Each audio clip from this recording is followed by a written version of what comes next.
Welcome to another episode of the Driver's Alert Driving Safety Podcast, where we interview some of the most influential people in driving safety. Our guest today is Todd Avery. Todd is the owner and president at Safe Driving Coach, which is a Philadelphia-based company focused on teaching new drivers the rules of the road. For the past 15 years, Todd has dedicated himself full-time to the hands-on coaching of hundreds of first-time drivers. He is well recognized throughout the Philadelphia region for his conscientious and empathetic approach to driving instruction, ensuring that safety is top of mind for all students.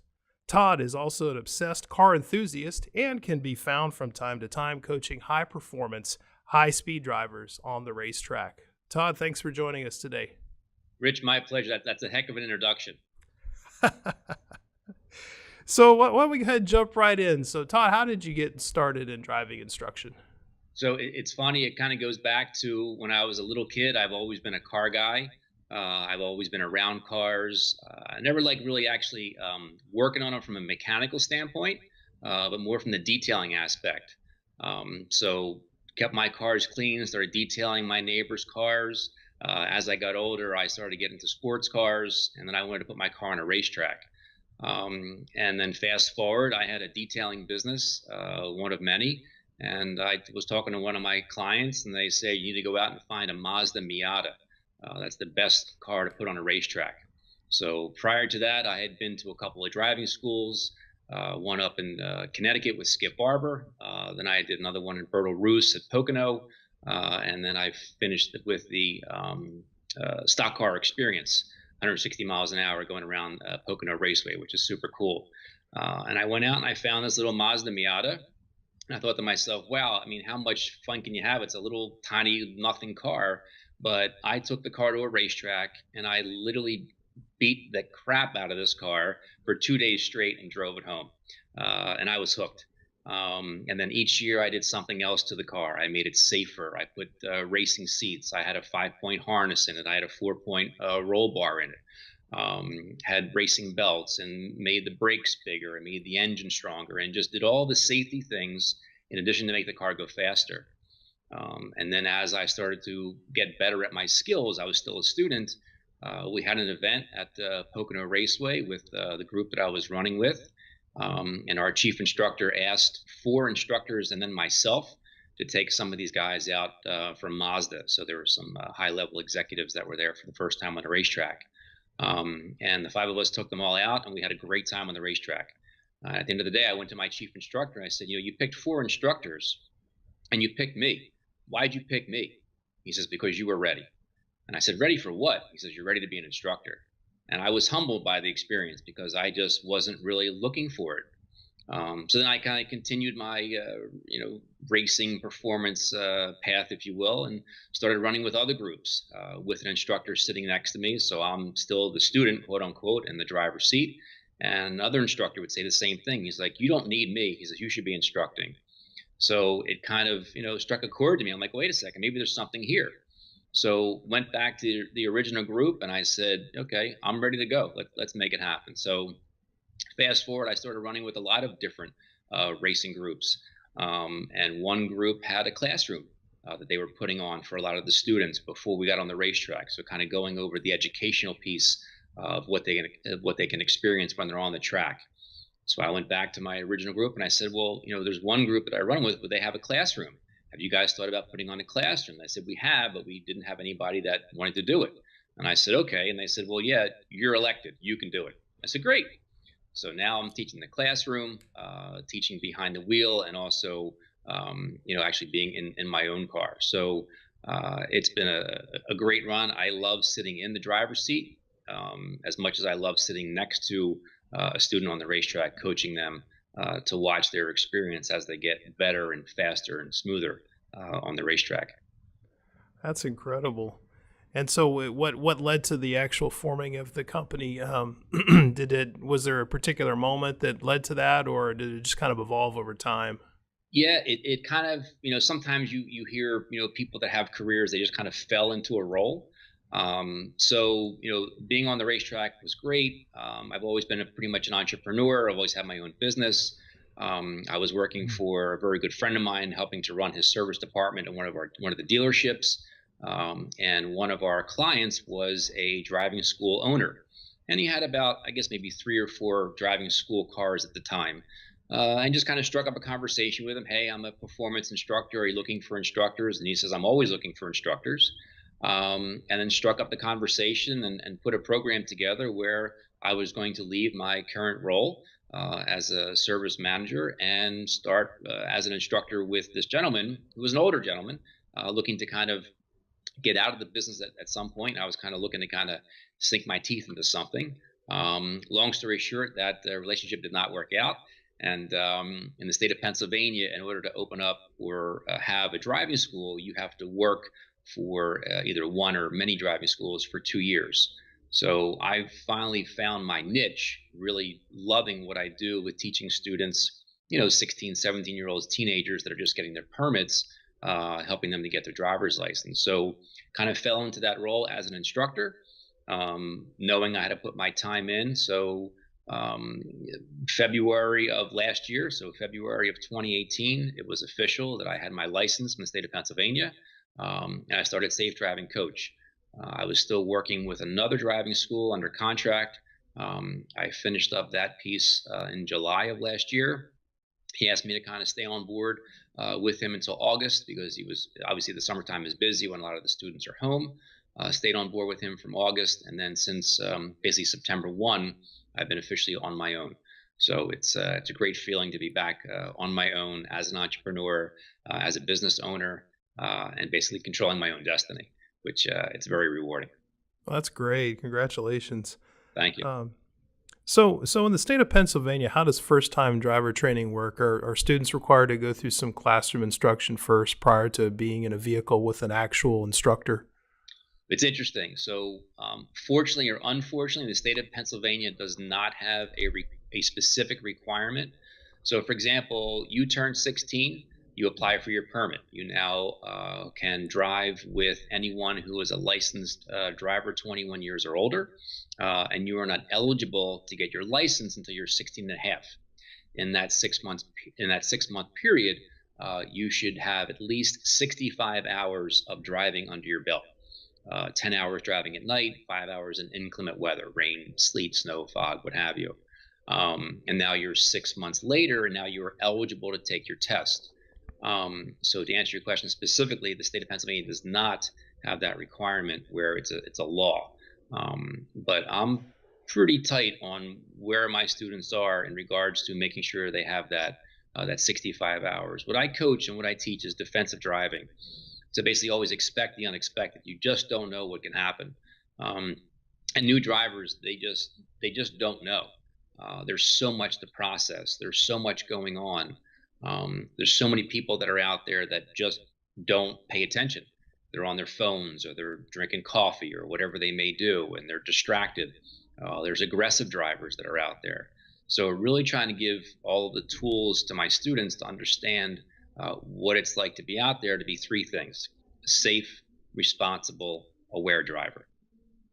It's amazing because we all go through some form of driver instruction at some point, and then as we get older and have more experience, we're out on the roads and we see, people's tolerance, I guess, for instance, for safe following distance becomes less and less. And if you think about, just defensive driving in general, if you try to follow those techniques, someone's going to, of course, when it comes to following distance, they're going to move right in front of you. You just have to keep, it's really difficult to follow those practices, especially in highly congested urban areas. But with that said, when you're sitting down with somebody for the first time and you're trying to get them in that mindset of defensive driving, I'm sure everybody has their preconceived notions about it, but what are some of the bullet points that you try to convey to a student that, this is what defensive driving is to keep you safe? So that's a great question, and it's interesting that you bring it up. So that's what I talk about. So it's the same theme, defensive driving.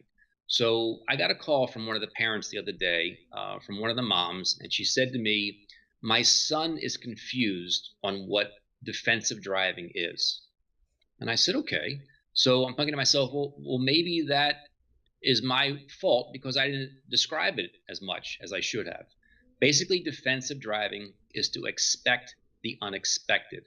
And if you're only looking ahead at one spot down the road and you're not watching the signs, the speed limit signs, the road curves left sign, the school traffic sign, the school buses that are approaching you with the yellow lights and they go red, you have to have an awareness.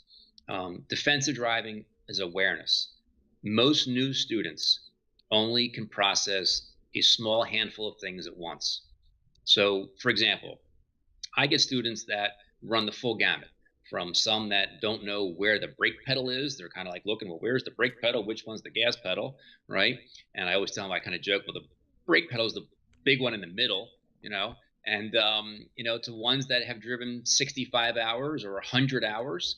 And the parents would call me and they say, you know what, Todd, we think they're pretty good. Their test is coming up, but we just want to make sure. And Rich, I got to be honest with you.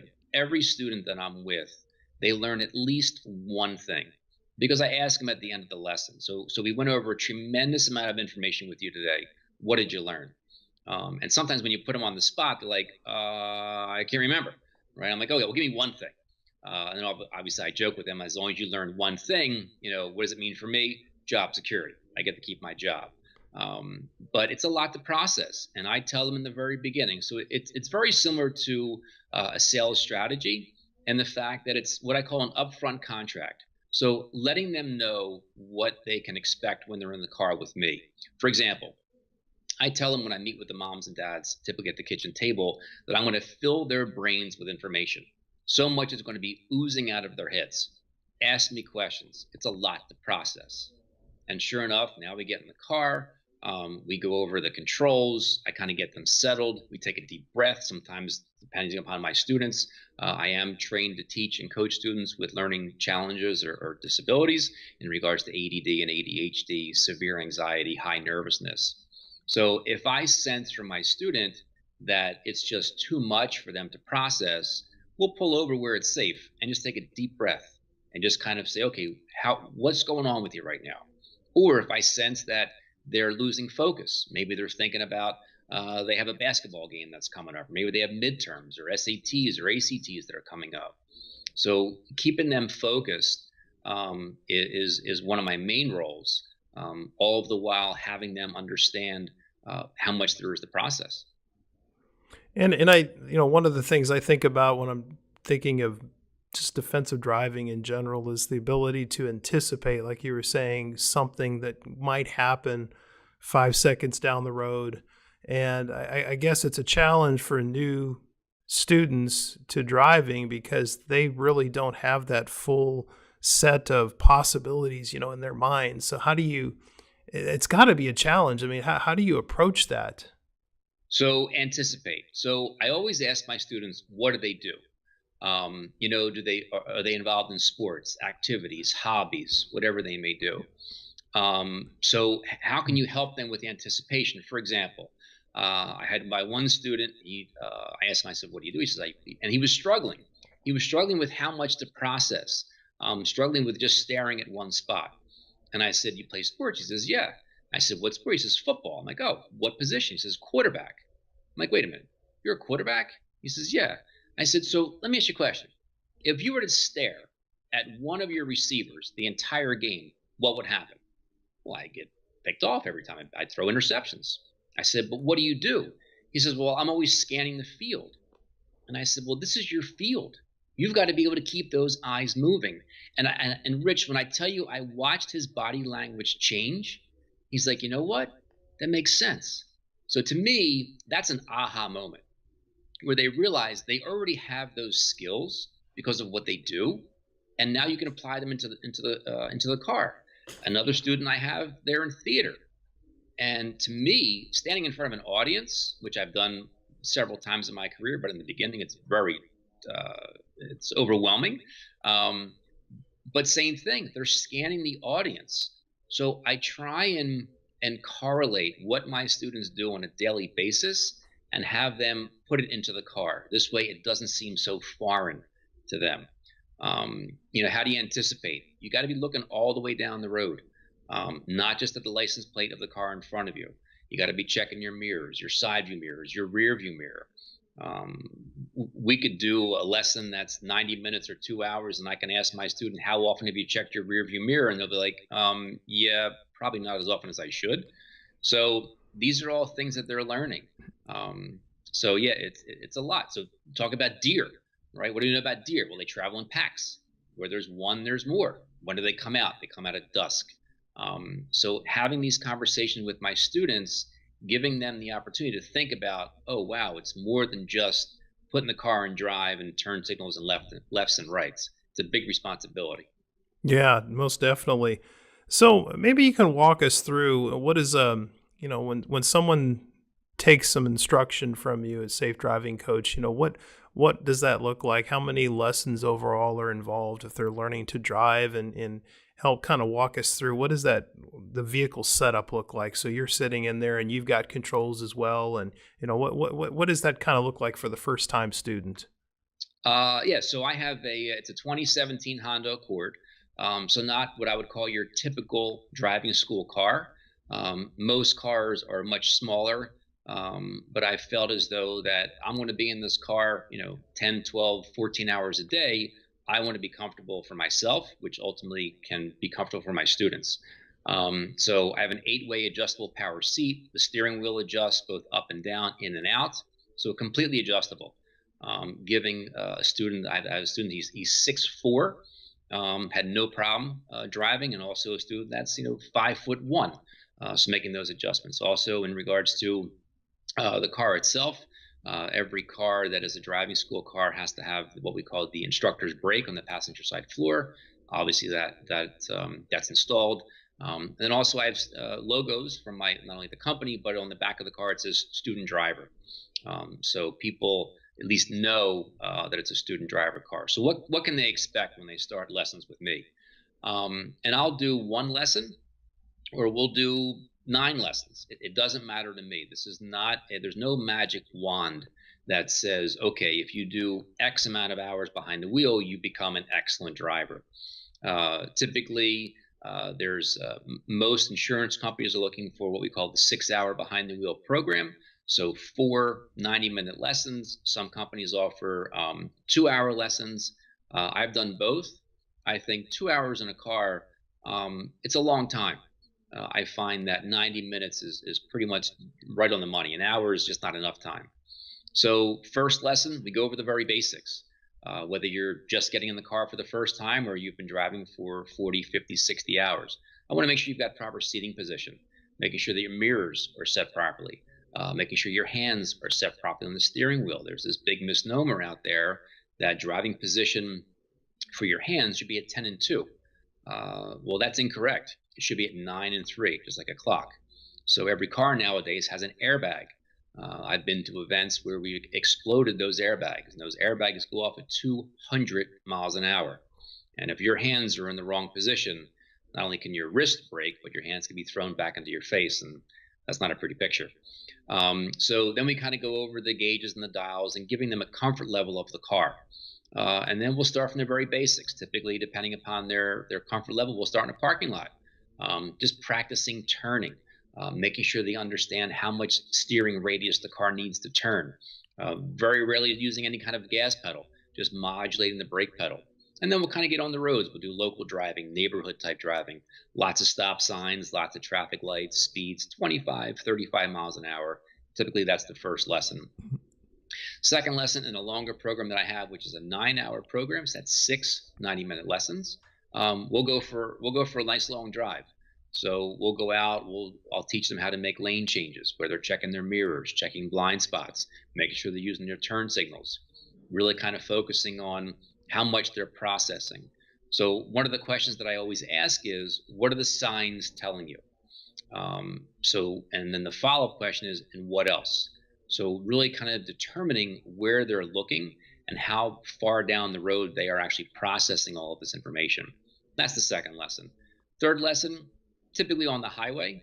So teaching them how to merge onto the highway, bringing up their speed. Here in Pennsylvania, some of the roads that we have speed limits are 55, some are 70, which, by the way, nobody goes the speed limit. They all go faster. So giving my students the comfort level of how to merge into traffic, bring up your speed, have your turn signal on, check your mirror, check your blind spot, keeping a steady speed once you're on the highway, and then also making sure you have a safe distance between you and the car in front of you, going over that 3 to 4 second rule. One of the lessons is parallel parking. So I'll teach them how to parallel park and some other parking tricks. It's interesting that usually most students don't know how to park because the parents come pick them up at school. They just pull up alongside the road and then they just throw it in the garage or in the driveway once they're home. So teaching them how to park. One of the lessons, we'll go run some errands. And I don't mean my personal errands. So we'll go to a busy CVS parking lot, or we have Wawa up here in outside of Philadelphia, Pennsylvania. So giving them the experience of what they're going to have once they get their driver's license, go through a bank drive-through or a McDonald's drive-through. And then one of the lessons is also what I call the test prep lesson. So teaching them what they can experience once they're ready for their test. Which, by the way, the test in the state of Pennsylvania is not very hard. So giving them the confidence that they need to pass the test, which, by the way, kind of toot my own horn here, but for 2018, I worked with over 200 students, and my pass rate at the DMV was 99%. I had one student that she just panicked, nerves took over, and didn't even really get into parallel parking and kind of hit the barrel as she was pulling up. So sad to say she was the one, but a couple of weeks later she passed her test and she's a safe licensed driver now. So Todd, you during your career now for 15, I guess, plus years as a driving instructor, you've seen the emergence of cell phones and of course its impact on driving safety. So how has the rise of cell phone use, especially if unfortunately inside a vehicle, how has that changed, if any, your approach to driving instruction? It's a great question again. So everybody talks about distracted driving, and I'm on the road all day long, and you're on the road as well, just like people that are watching this are going to be seeing this video. If you're on the road and the traffic light goes from red to green and the car in front of you keeps his foot on the brake and doesn't go, I promise you they're looking down at their phone. So how do you teach your students not to text and drive? It's very difficult. And I'll tell you why, because our society, the way we are right now, we are attached to our phones. I know if I look on the counter right over there, my phone's right next to me. And I'm sure your phone is probably right on the counter as well, on the table. So we have to understand that we've got to make that separation. So when I'm in the car with my students, their phone is either on off or silent. And I joke with all of them, no beeps, no buzzes, no Snapchat, Instagram, selfies, Facebook Live, none of that stuff, right? And they hear it all the time. Sometimes I'll show them a video, a short clip, 30, 40, a minute or so, seconds, what have you, of a distracted driving crash. I'll show them accident scenes of what's happened after a distracted driving accident. So how can we offset that? Laws, education, making it a statewide law in the state of Pennsylvania that you are not allowed to have your cell phone on in the car. Some states have not even Bluetooth, where you're not allowed to be on your phone. I don't want to use the word, but is it an epidemic? Yes. And our students, our kids, our teens, that age rate or age bracket rather, from 16 to 19, 16 to 20, the odds are stacked against them. It's not a matter of if they're going to get into a crash, it's a matter of when. So if we can mitigate that first crash and make it as least amount as possible, then so be it. So there are devices that are out there where moms and dads can disengage that cell phone. So once the car starts to move, it shuts off. But it's not just teenagers. There's plenty of adults that I see on the road where literally they've got one hand on the wheel, one hand on their cell phone.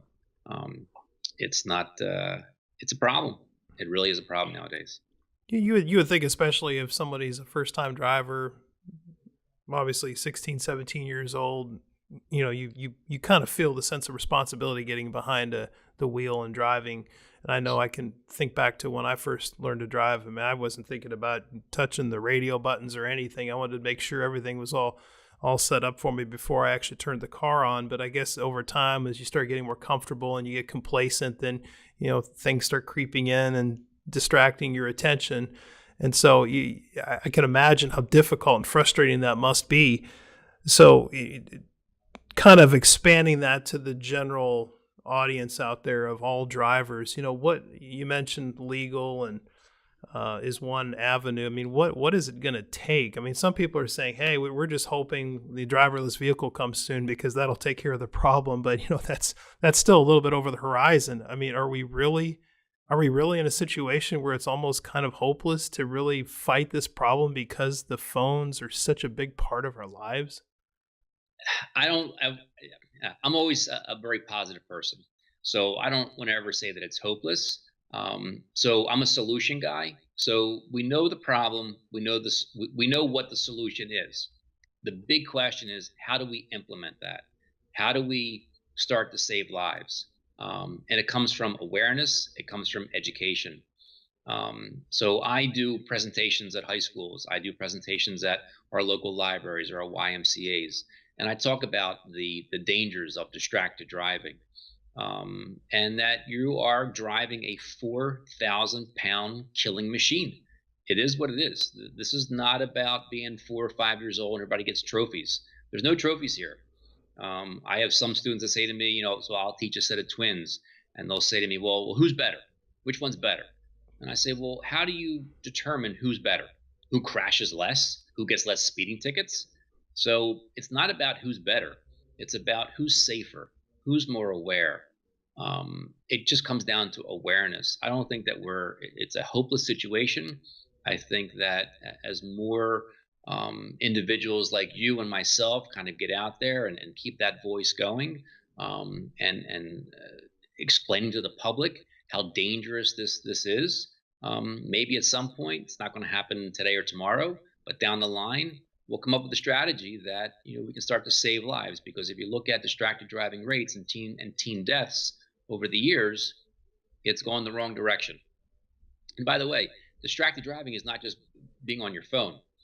Just grabbing a bottle of water that could be in your center console could be considered distracted driving. Turning the volume on your radio knobs can be considered distracted. Having a cup of coffee.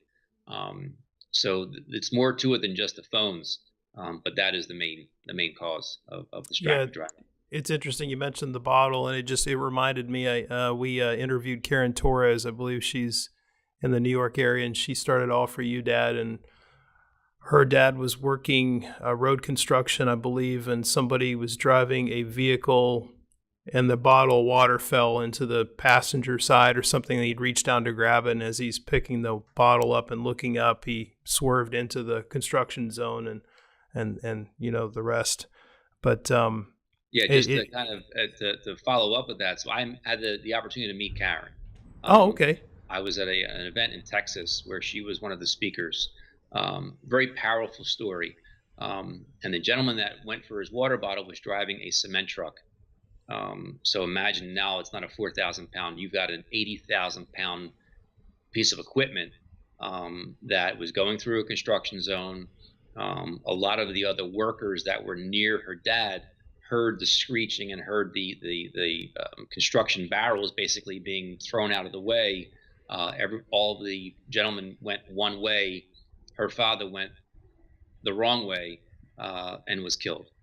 So very tragic. And she's basically turned that tragedy into something where she goes around and speaks to teens and adults and traffic safety people to try and prevent that situation. So real nice lady, and very passionate about what she does. And I'm the same way. She's got a much bigger audience than we do, but passionate nonetheless about the message. The message is always going to be the same about safe driving, defensive driving.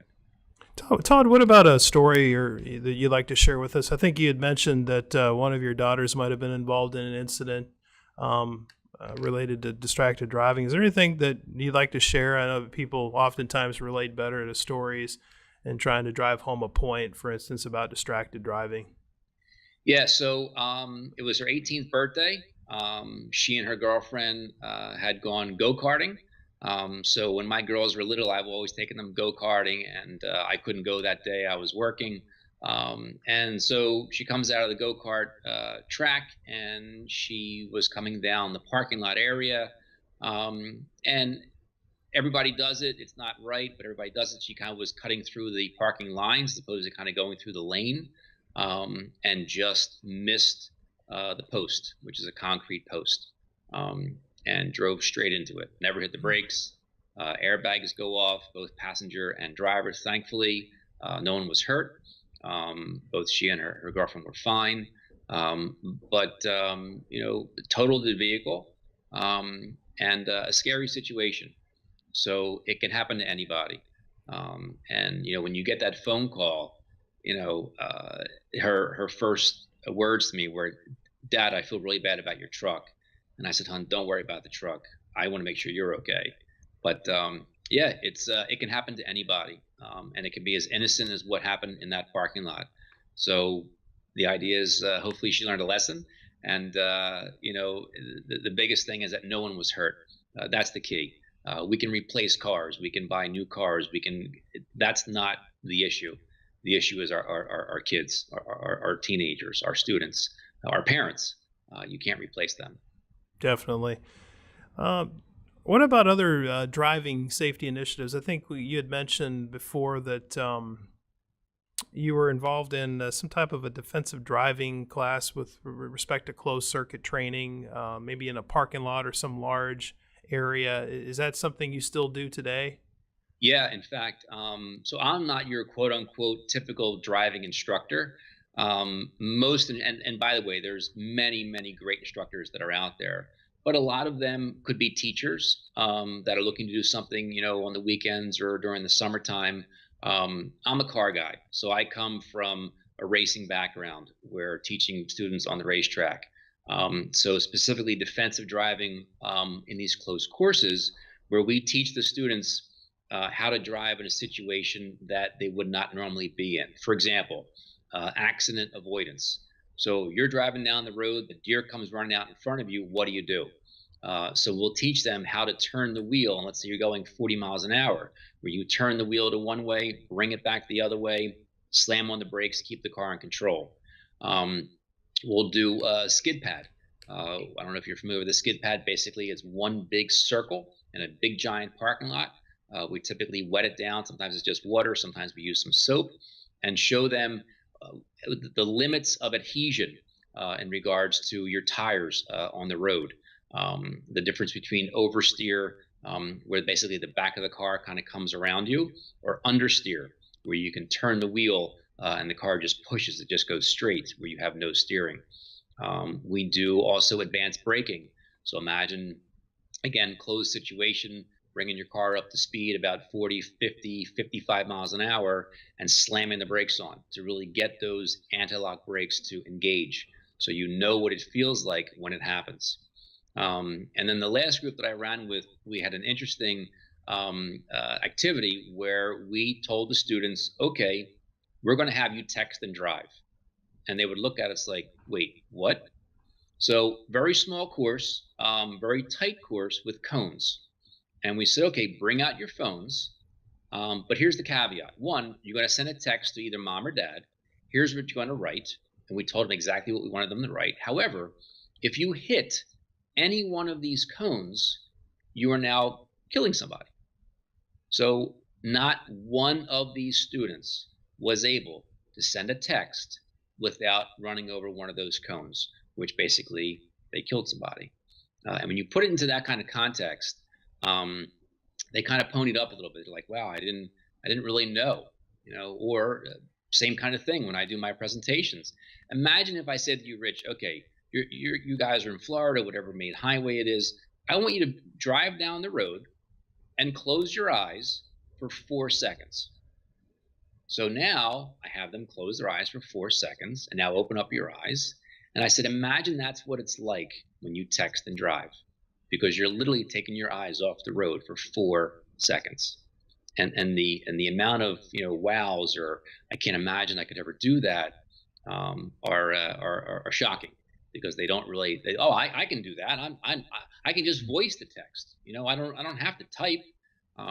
But it is what it is. So yeah, I am the full um, driving instructor, from racetrack, defensive driving, street driving. I don't think you're going to find a guy that's more well-rounded from a car driving background. Todd, you had mentioned in the past you had spoken before in front of like groups of high school students, for instance. Are you still doing speaking engagements?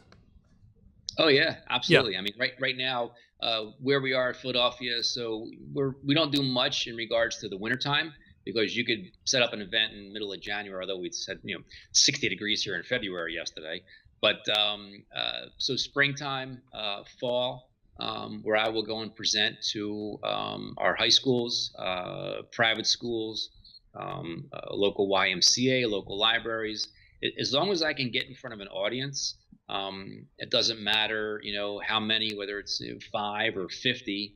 I do like to have the parents involved as well, because this way the parents, it's not just, you just don't drop your kid off and say, all right, I'm going to go to the mall and I'll be back in an hour. Because a lot of times what happens is that parents, kids will only listen to their parents, but so much. But when you hire a professional to tell that same student the same thing that mom and dad just told them, they listen. It sounds kind of silly, but that's just how it works. Yeah, I enjoy getting in front of the people, and I'll take all kinds of questions. It's not just about me just blurting out, minutia. I want to get information from them. So one of the questions I'll ask is, and some of them have their permits, some of them have their license. Has anybody been in a crash, or does anybody know of somebody that's been in a crash? And somebody raises their hand, and then I'll ask them, okay, so what happened? And they'll tell me, and we start to talk about what could they have done to avoid that. Let's just say, for example, it was a rear-end collision. They couldn't have done anything. Or let's say they were driving, it was raining out, they went around a turn and they crashed. Well, that's driver error. They shouldn't have been going that fast. So when driving in rain, everything slows down. Speeds have to come down. Todd, what's on the horizon then for your company? You have any special initiatives coming up or things that you'd like to share with us? I'm growing. So again, being an entrepreneur, looking to add on a couple of instructors, maybe another vehicle. I'm not looking to I don't want to be that driving school with 15 cars and 25 employees. I've had employees during my career. I like to keep it small, keep it simple, keep it tight. But I'm passionate about what I do. And the reward that I get from taking a student that gets in the car for the first time, and this is going to sound funny, they don't even know how to get into the car. They kind of go in head first as opposed to putting their leg. So taking that student and working with them for 6 months and then watching them get their driver's license, it's very rewarding. And then you get the accolades, on my website or on my Facebook page or Google reviews. Todd was a great instructor, worked well with my son and daughter, very patient. I try and make it enjoyable for the students, but I truly love what I do.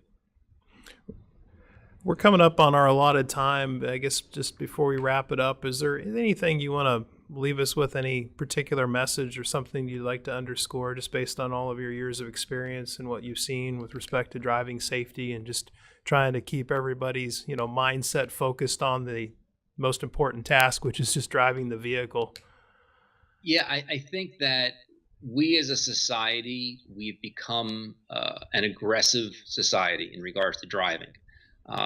So my message, don't just be a driver, be a safe driver. My student driver car says student driver. What does that mean? We go slow. It is what it is. People pass me on the shoulder. People pass me on the double yellow line. I had a woman pass me the other day. I looked over, and she was giving me the finger, and it wasn't the thumbs up. Just saying. But this is what's out there. So how can you help sons and daughters, teenagers? Just realize if you see an aggressive driver, let them go around you. If they want to run the red light, let them run the red light. We just have to pull everything back. Just take a deep breath and not get it to a point where you become that aggressive driver. There was a situation up here in Philadelphia. There was a fender bender, guy in a work van hit somebody in front of him, complete accident. The guy that was hit got out of the car with a baseball bat and started, beating the car and the mirrors, and it's so unnecessary. But this is what's out there. You just don't know. So defensive driving, always expect the unexpected. Awareness, always checking your mirrors, have that knowing of what's going on around you, and just be safe. Just be safe. Yeah, it's a great message for all of us to follow. So, Todd, how can people contact you or learn more about Safe Driving Coach? You have a website, correct? Yeah, so my website is safedrivingcoach.com. I am also on Facebook as well as Instagram. You can Google me, Safe Driving Coach, as well.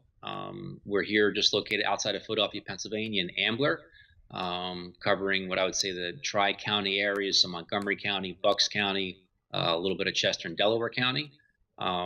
And be happy to just take a phone call from anybody. Try and do as much as I can in regards to following up with people. Again, being an entrepreneur and being in the service industry, you got to stay on top of that. So I might not be able to get back to you right away. I typically do not answer the phone when I'm with a student. The only time I answer that phone is if it's one of my family members. But I try and stay very diligent with following up with people. Even if it's just a quick phone call, hey, Todd, you know what? My son has his license. He's doing great, but we're just not quite sure. Would you do a lesson for us? Absolutely. And usually, like I said, they always learn at least one thing when they're with me in the car. Well, Todd, thanks so much for being on the program today. I really appreciate you sharing your insights and experience. It's incredibly valuable, and I can feel the passion that you have, and I'm sure you're making a difference every day. So thank you. My pleasure, Rich. Thanks so much for the opportunity, and hopefully look forward to working with you again. Absolutely. So once again, that was Todd Avery. He's the owner and president of Safe Driving Coach, which is a Philadelphia-based company focused on teaching new drivers the rules of the road. To stay up to date on our latest podcast episodes, please follow the Drivers Alert Driving Safety Podcast page at driversalert.com/driving-safety-podcast. There you will also be able to sign up for episode notifications as well as browse our episode archives. And don't forget, the Drivers Alert Driving Safety Podcast is the podcast that features the most influential people in driving safety. Until next time, please drive safely.